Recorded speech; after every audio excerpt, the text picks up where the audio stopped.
Thank you for your service. Tired, but Jesus, be careful. I will. We will. I mean, we're guided by our purpose. I know that it can get ugly.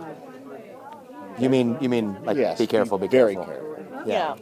Yeah. What did you do in the bureau? I worked. I was a SWAT guy, but I worked counterintelligence and counterterrorism, and I was one of those guys that was convinced they would never do it. You were, how many years were you in the FBI? 22. I was a cop before that. Okay, and you're worried. Yes, I'm worried. Okay.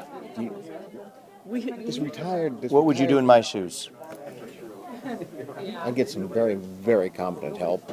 Okay. And some very competent people do some intelligence work for you before you went places. Okay.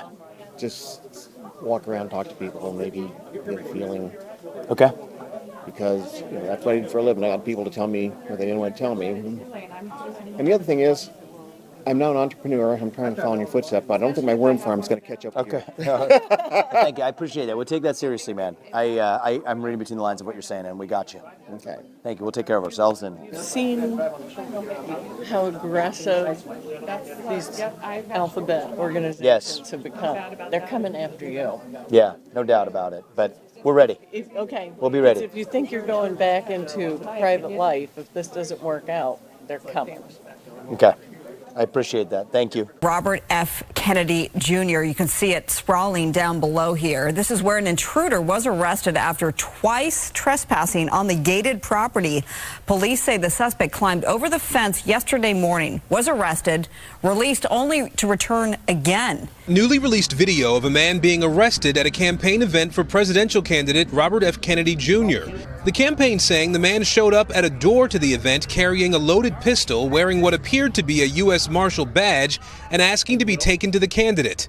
The campaign alleging that security also found a backpack with another handgun, knives, and ammunition before calling police. Given the Kennedy family history, given the request for protection, now given this threat by this person pretending to be a U.S. Marshal, do you believe that the Biden administration is not acting on this out of a political drive?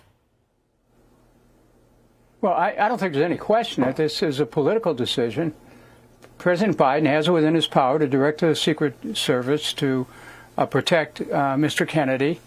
He has chosen so far not to do that. This context note appeared on X after Mr. Kennedy's tweet. It says the Secret Service does not provide protection until 120 days before the general election. That would be July 8th, 2024. So that's the precedent that they're leaning on here for this. Well, that is not a precedent because there's a history that's replete in contradiction to that statement of people like President Obama and other candidates receiving protection far in advance of that so-called opening date.